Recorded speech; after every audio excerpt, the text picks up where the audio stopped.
j'ai reçu des séries 50 de Sena en test, alors j'en profite pendant cet essai de la V85 pour vous en dire quelques mots. Alors pour faire simple, c'est le 30K en mieux, en deux configurations différentes. Il y a le 50S avec la molette qu'on tourne donc sur le côté, et puis il y a le 50R qui lui utilise des boutons. Sur le coup, franchement, je me suis demandé pourquoi on avait fait une version à boutons, alors que la grande force de Sena, selon moi, c'est justement la molette.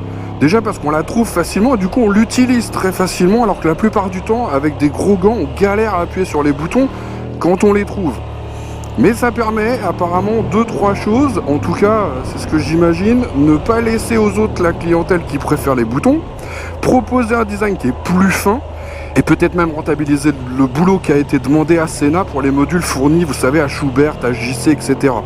Bon voilà, ça c'est dit. Maintenant on va passer au système mesh, vous savez, c'est un truc propriétaire à Sena qui permet de regrouper tout un tas d'intercoms les uns avec les autres. Ils ont été optimisés pour que les conversations en intercom soient de meilleure qualité.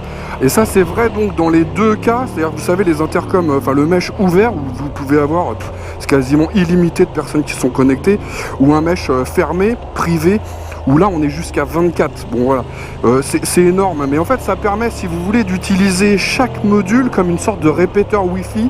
Donc en fait, le premier il peut être jusqu'à 8 km de distance avec le dernier, et ils s'entendent en fait les uns grâce aux autres. Enfin c'est assez complexe, je ne vais pas rentrer dans les détails, tout ce que je sais c'est que ça fonctionne bon, plutôt bien.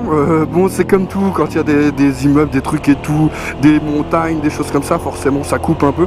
En revanche, si vous êtes toujours que 4, c'est-à-dire en gros, bon, si vous êtes avec un passager derrière vous, éventuellement avec une autre moto à côté de vous, avec 2 personnes, et que vous voulez communiquer juste à 4, là honnêtement le mieux c'est de continuer à utiliser le mode Bluetooth.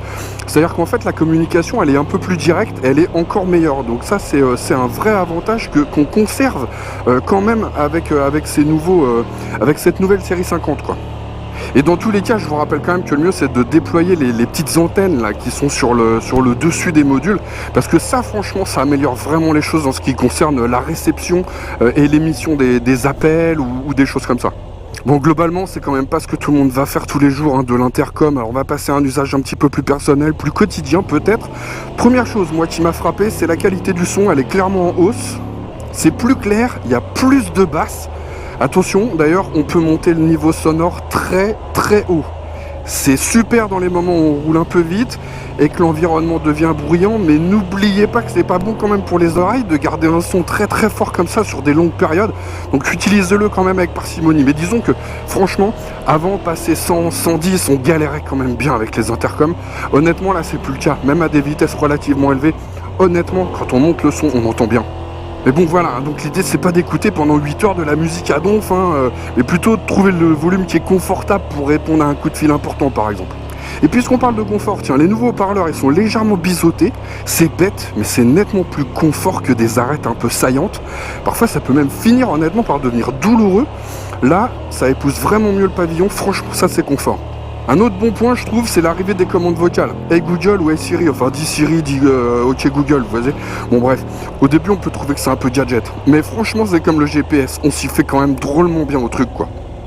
Tu dis Hey Siri, ramène-moi à la maison, bim, il te ramène à la maison. Tu dis Hey Siri, appelle maman, hein, parce que c'est important d'appeler sa mère de temps en temps, et bah hop, il appelle maman quoi. Donc ça c'est vraiment un gros plus. Avant il fallait appuyer sur le bouton du téléphone, ou il fallait appuyer carrément sur un bouton, sur le 30K par exemple, il fallait appuyer sur un bouton longtemps, etc. Ça t'oblige à lâcher les mains du guidon, c'est jamais cool. Là t'as plus besoin de ça. D'un point de vue plus je dirais pratique, enfin voilà quoi, il est livré avec un câble USB-C maintenant, qui est doté du Wi-Fi. En clair, quand vous branchez votre intercom pour le recharger, comme vous avez connecté le câble entre guillemets à votre réseau Wi-Fi, et bah du coup il fait les mises à jour automatiquement si c'est nécessaire. Franchement c'est cool, t'arrives, tu branches, pof, ça fait la mise à jour, tu l'as pas vu, c'est totalement transparent. Ça c'est un vrai plus, ça évite d'avoir à se prendre la tête, à chercher, etc. Ça c'est vraiment très bien à mon avis. D'ailleurs en parlant de recharge, on recharge totalement en 1 heure. Ensuite ça tient sans problème la journée en intercom. Mais si vous l'utilisez juste, par exemple pour répondre en cas de coup de fil, ou pour écouter un peu la radio le matin en allant bosser sur vos allers-retours du quotidien, etc. Écouter les infos d'un GPS mais sur des courtes durées, etc. C'est juste énorme, franchement, vous finissez par oublier où se trouve le câble. Sérieux, Là, je vois, j'étais à 63% d'autonomie sur celui qu'on a le moins, c'est-à-dire sur le R. Et on m'annonce encore 18 heures d'autonomie. Je ne sais pas si vous imaginez, à raison d'1 heure par jour, par exemple, d'utilisation, c'est 18 jours. Moi, en gros, je fais à peu près 2 semaines, mais vraiment 2 semaines, sans penser à recharger. D'ailleurs, un truc qui serait vachement bien, c'est qu'on vous prévienne, genre, quand il reste 20% d'autonomie, quoi. Parce que quand on vous prévient dans les 5 minutes qui précèdent la coupure, c'est un peu relou. Mais c'est amené à s'améliorer. Et puis comme d'habitude, il y a une application, ça c'est bizarre d'ailleurs, il y a une application dédiée quasiment pour chaque modèle avec Sena, bon c'est un peu comme ça. Vous téléchargez l'application 50 Utility et là vous avez accès à tous les réglages possibles et inimaginables, que ça soit des réglages d'intercom, des réglages du téléphone, la qualité du son, il y a même un equalizer pour la musique, franchement c'est assez complet, vous pouvez régler vos radios préférées, etc. Et puis non mais vraiment pour les mélomanes c'est cool d'avoir un equalizer, vous réglez les basses, les aigus, vous réglez un petit peu tout ce que vous voulez comme vous voulez, vous faites le son que vous aimez et vraiment il y a eu un gros progrès. Il faut dire que bon, la concurrence elle avait fait fort depuis quelques temps sur le son et là Sena qui était un peu connu pour ça au départ, il s'était peut-être fait laisser un petit peu distancer de temps en temps et là c'est plus le cas, franchement le son il est vraiment cool quoi. Dernière chose à savoir, il y a 2-3 différences d'utilisation entre le S et le R. C'est pas bien méchant, il y en a un qui a une pince. La pince c'est pratique sur certains casques, vous voyez même là je l'ai installé sur un casque qui a rien à voir, qui est censé être prééquipé, etc. On arrive à le mettre quand même.